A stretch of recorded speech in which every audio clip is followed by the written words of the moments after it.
Começa agora o Saber Direito Debate. Hoje nós vamos conversar com o professor Maurício Corrêa da Veiga, ele que é professor de Direito do Trabalho Desportivo, e ele ministrou o curso na TV Justiça, no Saber Direito, tendo como o título o próprio Direito do Trabalho Desportivo e as aulas 1, Contrato de Trabalho do Atleta, aula 2, Direito Constitucional do Trabalho, Direito de Imagem e de Arena, esse foi o tema da aula de número 3.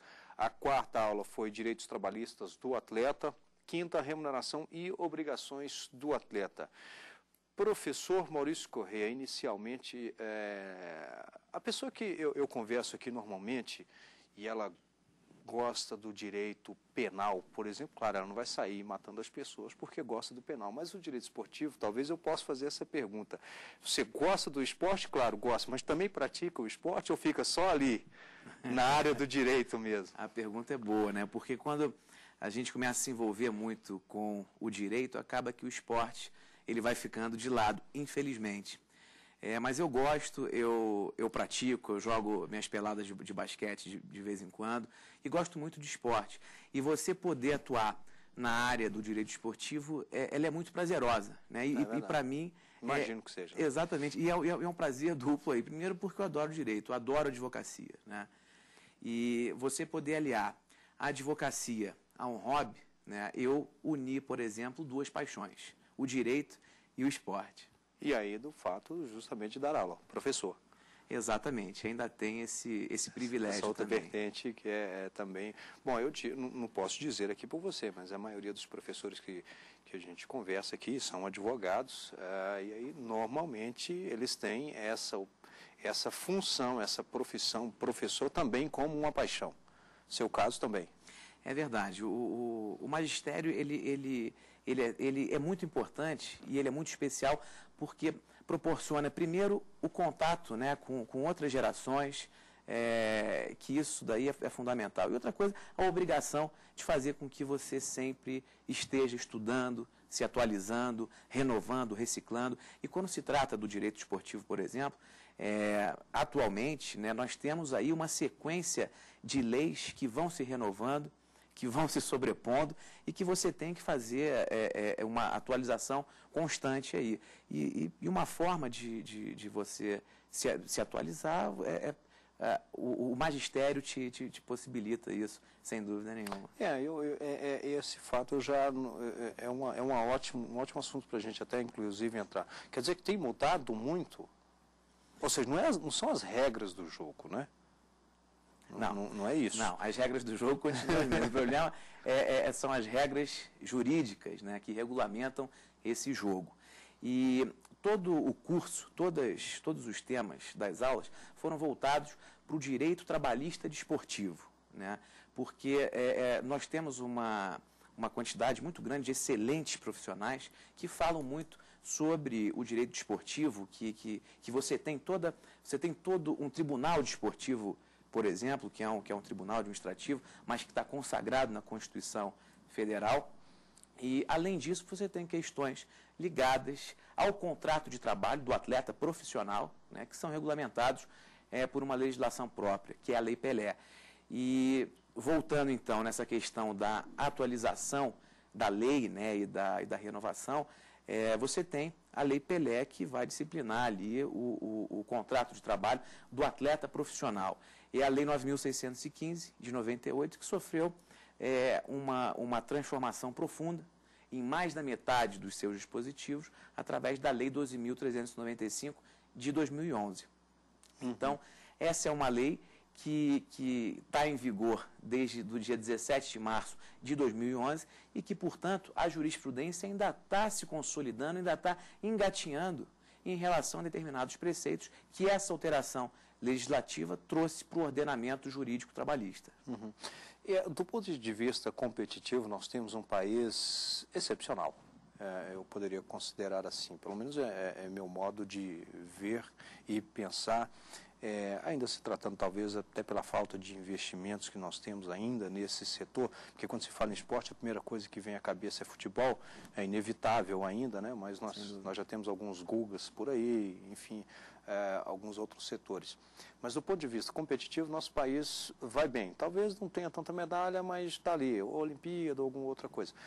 Mas do ponto de vista jurídico, nós estamos também bem?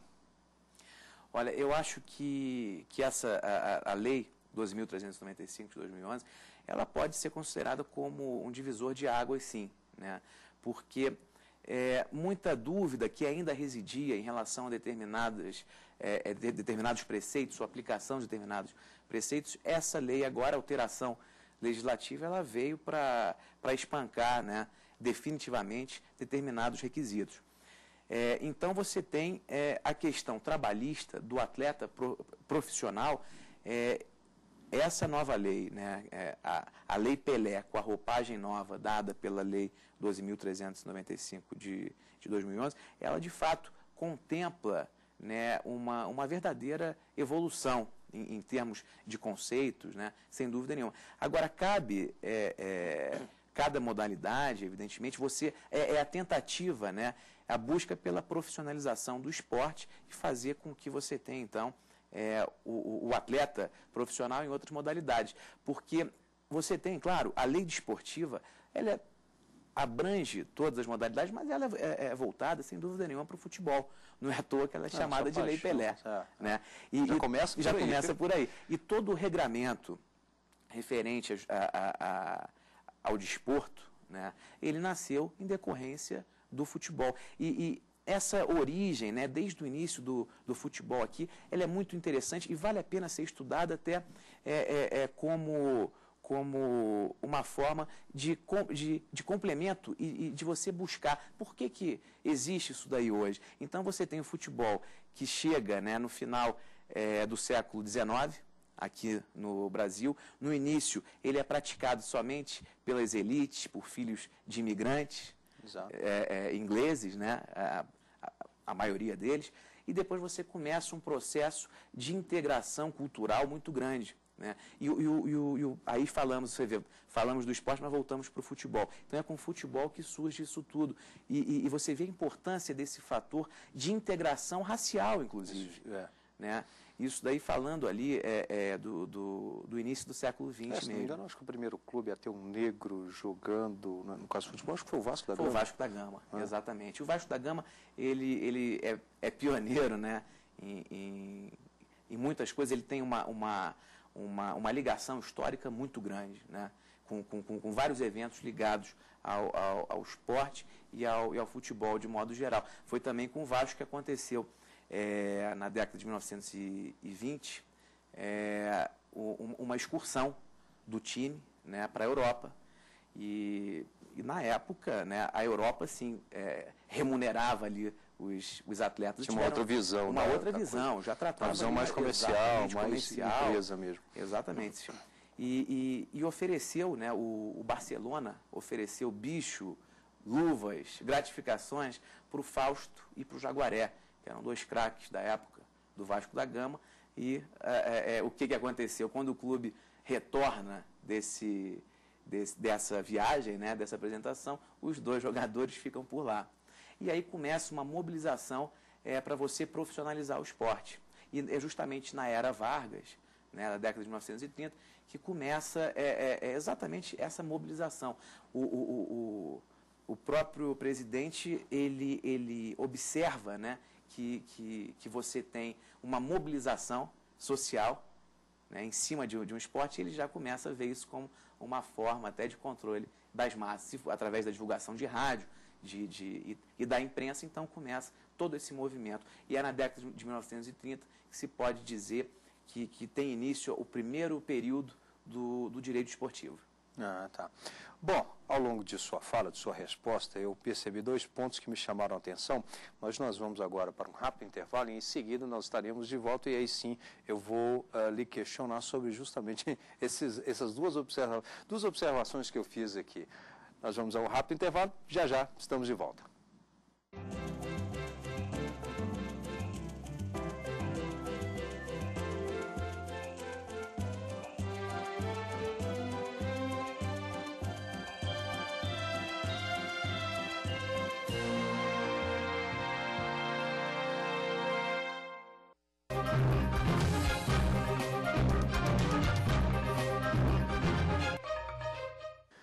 No programa Academia desta semana, você confere o debate da dissertação do princípio da boa-fé, objetivo nos contratos de consumo, estudo do mestre em Direito Econômico Empresarial e doutorando em Psicologia Comportamental, Diógenes Faria de Carvalho. Os convidados do programa são a mestre em Sociologia pela Universidade de Brasília, Carla Ribeiro, e o juiz Hector Valverde, doutor em Direito pela Pontifícia Universidade Católica de São Paulo. Tem ainda a bibliografia utilizada no estudo e as últimas publicações de teses e dissertações que ganharam o mercado editorial. Esperamos por você.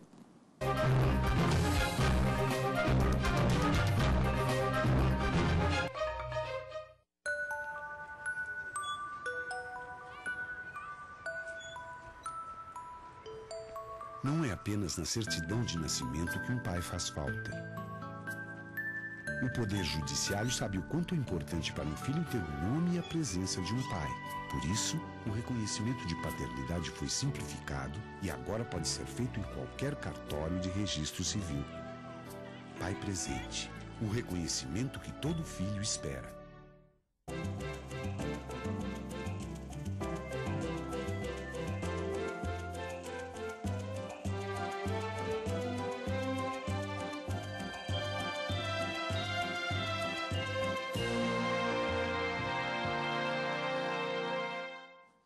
Estamos de volta com o Saber Direito Debate, hoje conversando com o professor Maurício Corrêa da Veiga, ele que ao longo da semana ministrou o curso Direito do Trabalho Desportivo, ele que é professor de Direito, advogado também, e atua nesta área.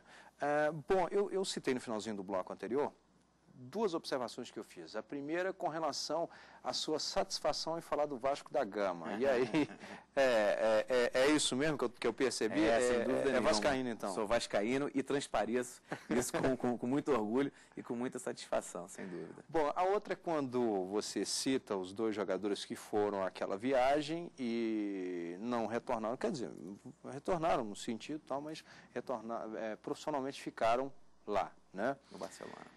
Pois é, esse é um outro aspecto que às vezes chama atenção. Alguns países querem restringir a quantidade de jogadores no país ou no time. O Brasil, eu acredito que não tenha isso, né? E necessariamente, essa seria uma regra da justiça desportiva ou estaria muito ligada à legislação do país?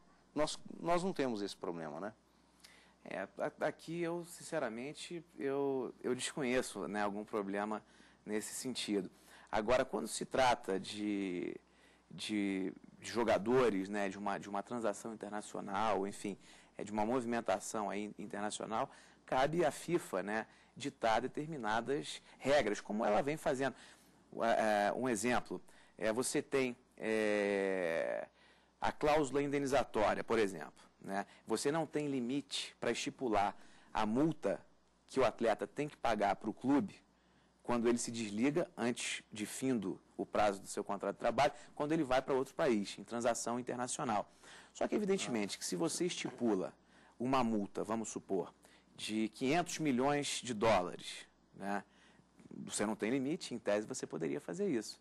A FIFA, ela restringe, né? Ela tem essa prerrogativa de interferir, né? Uhum. Então, como você está lidando, nesse caso, com transferências internacionais, a FIFA ela pode fazer uma intervenção. Se bem que hoje em dia, né, você tem aí um espetáculo global de uma miscigenação, né, de atletas. Você tem seleções, por exemplo, seleção de Portugal, você tem vários brasileiros. Seleção alemã, você tem brasileiro, você tem jogador de Gana. Então, existe mesmo, né, hoje em dia, você não tem mais aquelas fronteiras, né, que dividiam os países. Então, isso é um fenômeno mesmo que eu acho que sem volta. Um outro ponto que, às vezes, pode gerar uma certa dúvida, e aí está bem nesse seu âmbito, ou seja, do direito desportivo, o trabalho. Há de se falar em acidente de trabalho, o jogador, ele entra ali, ele sabendo que está correndo risco de quebrar uma perna, por exemplo, né? Claro, o trabalhador da construção civil, também sim, ele tem que usar o capacete e tal. Mas há essa prerrogativa do acidente de trabalho e aí ir para a justiça comum? Sim, sim, existe essa caracterização, né, e aí seria competência da Justiça do Trabalho se ocorresse efetivamente esse dano. E existe uma preocupação do legislador quanto a esse fato, na medida em que você tem uma previsão específica, né, sobre isso, que é o artigo 45 da Lei Pelé, da Lei 9.615 de 98, que fala que é obrigação dos clubes contratar o seguro para o atleta, né? Inclusive no parágrafo 1º e 2º estabelece, inclusive, em relação às despesas médicas e tudo mais. Ocorrendo o dano, né, você tem, inclusive, a possibilidade de levar para a Justiça do Trabalho, vamos supor, para apurar a responsabilidade objetiva ou subjetiva do empregador, no caso. Talvez nesse caso isso não seria julgado na Justiça Desportiva. Não. Porque isso daí é uma demanda que afeta e está ligada ao contrato de trabalho. E se está ligado ao contrato de trabalho, a competência é da Justiça do Trabalho, né? A Justiça Desportiva, a competência dela vai estar restrita à questão da competição em si, do campeonato e da condição de jogo daquele atleta, né? E é por isso que essa aula foi muito importante, o curso, né, de um modo em geral, porque ele tratou exatamente sobre o enfoque trabalhista desportivo. É muito comum, né, alguns seminários ou eventos falando, olha, hoje aqui o tema é sobre direito desportivo trabalhista. No caso, eu fiz questão de enfatizar, né, o direito trabalhista antes, inclusive colocá-lo antes, direito trabalhista desportivo, para delimitar o enfoque, né, porque o enfoque foi justamente a legislação trabalhista aplicada ao atleta, porque você não aplica a legislação trabalhista do trabalhador comum para o atleta. Essa é a regra. Você vai aplicar a lei desportiva, que é a lei especial, que é a lei específica. Caso ela seja omissa, aí sim você vai para a CLT, para a consolidação das leis do trabalho, que só vai ser aplicado, né, os dispositivos dela só vão ser aplicados naquilo que forem compatíveis, né, com a legislação desportiva. Porque, se eu salvo engano, nós também, inclusive, temos aí algumas pequenas diferenças com relação a menores, né? Atletas, por exemplo, menores, né? Eu acredito que haja aí também uma pequena diferença. O senhor citou a justiça comum, justiça trabalhista. E aí você fez aquela união. Mas vale aqui ressaltar que são duas justiças distintas, não pela sua atuação, mas pelo o seu grau previsto na Constituição. Justiça desportiva, aliás, ninguém melhor para explicar, e não seria eu, mas o próprio professor falando justamente. Muitos confundem, né? A justiça comum estaria no âmbito do Poder Judiciário. Não é isso. Você tem primeiro a justiça trabalhista, né? Que ela é parte integrante do Poder Judiciário, que é um poder estatal. E a primeira diferença é que a justiça desportiva, ela não é ligada ao governo, não é ligada ao Estado. Ela é ligada a um ente privado. E qual ente privado? As federações, em âmbitos regionais, e a confederação, a nível nacional. Então, por exemplo, é a confederação que vai dar os elementos para a criação do STJD, do Superior Tribunal de Justiça Desportiva, de cada modalidade, né? Assim como são as federações que vão dar os elementos e os caminhos para a criação dos tribunais de justiça desportiva. E cada modalidade, ela tem um tribunal, pelo menos deveria ter um tribunal correspondente, né? E agora, a característica principal é que o Tribunal de Justiça Desportiva, apesar de ter esse nome de tribunal, ele tem característica privada. Enquanto que a Justiça do Trabalho, por exemplo, que é onde a demanda do jogador referente ao contrato de trabalho daquele jogador vai ser levada, ela está ligada, ela é parte integrante do Poder Judiciário Nacional. Embora normalmente algumas pessoas, claro, são advogados, têm a formação no próprio direito. E em muitas ocasiões, isso eu já ouvi, a justiça comum ela vai levar em consideração, e aí, claro, vai depender da causa, mas às vezes ela leva em consideração justamente aquela decisão que já veio da justiça desportiva. Claro, aqui em algumas situações. Nós vamos fazer aqui mais um rápido intervalo e em seguida estaremos de volta com o Saber Direito Debate. Até já.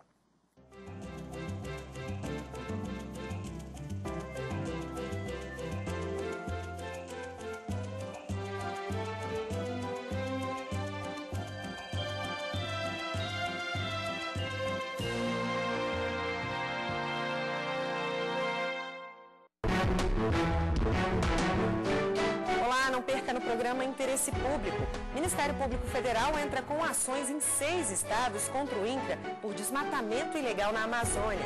Em Santa Catarina, o uso de redes fixas de pesca gera polêmica entre o Ministério da Pesca, IBAMA e pescadores. Depois de 7 anos, a STF marca para agosto julgamento do mensalão, a denúncia da Procuradoria-Geral da República. Em Tocantins, prefeito de Palmas, que construiu em área de preservação permanente, é condenado por crime ambiental. A pedido do MPF, Supremo Tribunal Federal suspende o concurso da Polícia Federal porque edital não previu reserva de vagas para pessoas com deficiência. Você não pode perder interesse público no programa do Ministério Público Federal. Às vezes é preciso aprender novos passos, partilhar o que a vida tem de melhor, brincar, sorrir, viver. Em outros momentos, é possível recuar, abrir mão, ceder a vez. Ser verdadeiro, não esconder nada e facilitar o entendimento. Um acordo sem vencedor ou perdedor economiza tempo e evita confusão. Mais fácil, mais rápida, mais eficiente. Conciliação. Melhor conversar que viver brigando. CNJ. Compromisso com a Justiça do Brasil.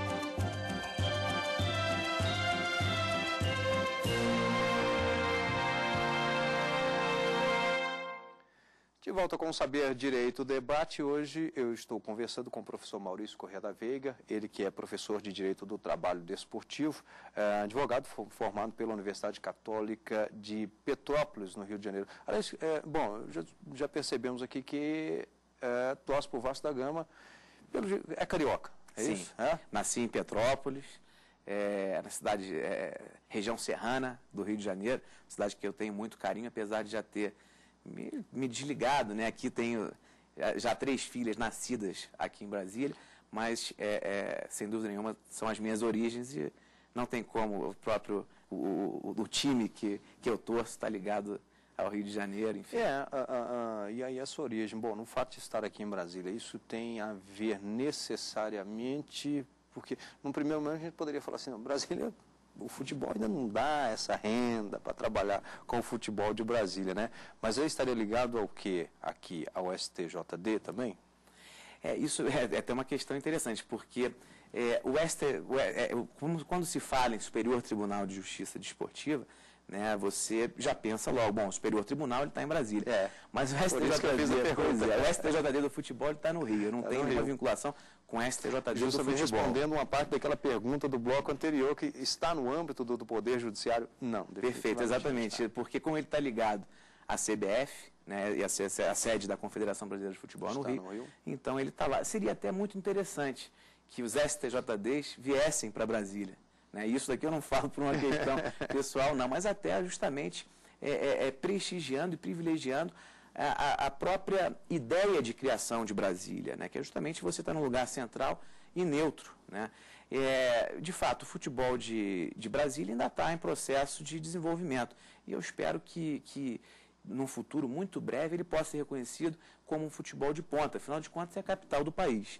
Né? Eu também sou procurador-geral do Tribunal de Justiça Desportiva da Federação de Futebol Brasiliense, Federação Brasiliense de Futebol. Então, as causas ligadas, né, ao campeonato, por exemplo, né, o campeonato candango, seja primeira divisão, segunda divisão, feminino, enfim, são todos resolvidos no Tribunal de Justiça Desportiva, né?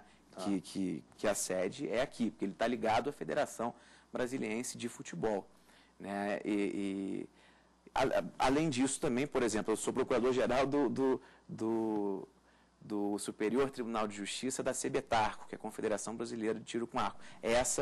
O tribunal é aqui em Brasília. Uhum. Né? Então, até ainda dentro daquela pergunta inicial, isso só caracteriza a natureza privada desses tribunais, porque eles estão ligados ou à federação ou à confederação em si. Uhum. Agora, essa escolha, profissionalmente, como é que está o direito do desportivo? Está na ordem, por exemplo, está na prova da OAB, as universidades faz parte da grade curricular obrigatória, não faz, é optativo, como é que está isso? Isso é uma questão bem interessante. Na última prova da OAB, caiu uma pergunta, na primeira fase, né, que é de múltipla escolha, caiu uma pergunta sobre direito esportivo. Né? E daí a importância dessa matéria, que hoje em dia já é considerada uma matéria autônoma. E existe aí um grande movimento para que seja uma cadeira fixa e definitiva nas universidades. Você tem algumas universidades que já têm o direito esportivo, né, como parte integrante de sua cadeira curricular. Agora, cada vez mais, o direito esportivo está ganhando importância. E você tem aí várias questões, seja em relação à Copa do Mundo, que vai acontecer aqui no Brasil em 2014, as Olimpíadas. Então, evidentemente que isso movimenta o direito esportivo, que, sem dúvida nenhuma, carece de profissionais. Você tem uma atuação jurídica ainda muito tímida nessa área, que existe um campo ainda muito grande para ser desenvolvido. Tá aí, já fica a dica então. Aliás, por falar em dicas, nós temos aqui segundo Encontro Nacional sobre Legislação Esportivo Trabalhista. É um livro que o professor indica. Exatamente. Eu indico, inicialmente, são esses 3 livros. É o segundo encontro, o terceiro encontro e o quarto encontro. Esses encontros são organizados pelo ministro Guilherme Caputo Bastos, do Tribunal Superior do Trabalho, né, e tem anualmente esses encontros acontecem, e eu indiquei esses livros porque... Qual que é o terceiro? Esse? O terceiro é esse e o quarto é esse. Está aqui, deixa eu já mostrar então, exatamente, enquanto você comenta os 3. E existe uma seleção, né, bem heterogênea de articulistas, porque você tem aqueles profissionais ligados à área trabalhista e aqueles profissionais ligados à área desportiva. Então, por exemplo, você tem nesses livros, você tem artigo do advogado Paulo Reis, que é um advogado lá do Rio, que eu tenho o prazer e a honra de ser correspondente dele aqui, e trabalhamos juntos numa época em que ele era o diretor jurídico do Vasco. Eu fiquei durante 2 anos sendo correspondente dele aqui, enfim.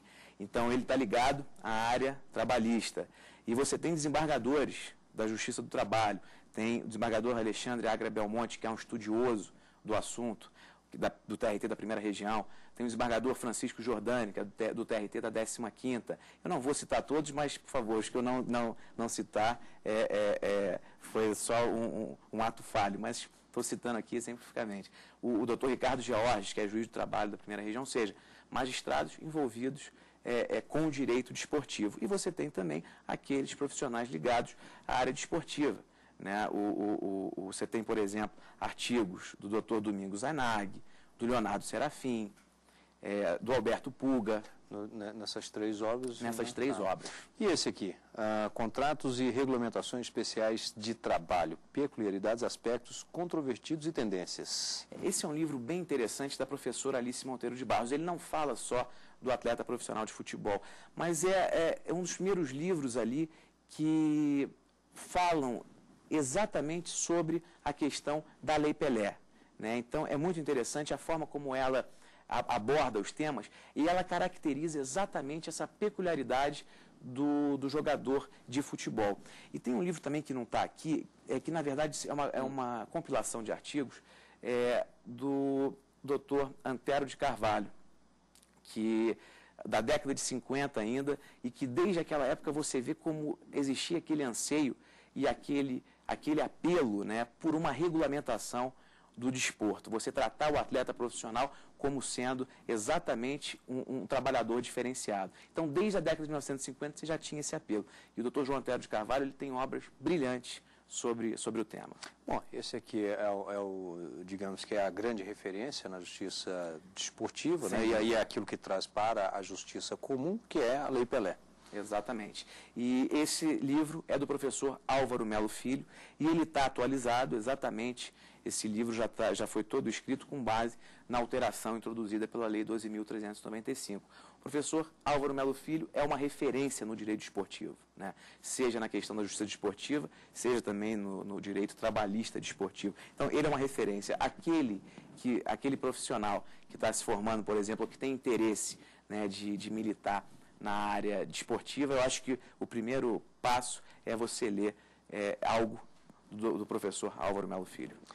Bem, eu tive a satisfação de conversar aqui com o professor Maurício Corrêa da Veiga, ele que ao longo da semana ministrou o curso no Saber Direito sobre o direito do trabalho desportivo. E o nosso endereço eletrônico é saberdireito@stf.jus.br e o programa está disponível no canal da TV Justiça na internet, que é www.youtube.com/saberdireito. Obrigado e até o próximo programa.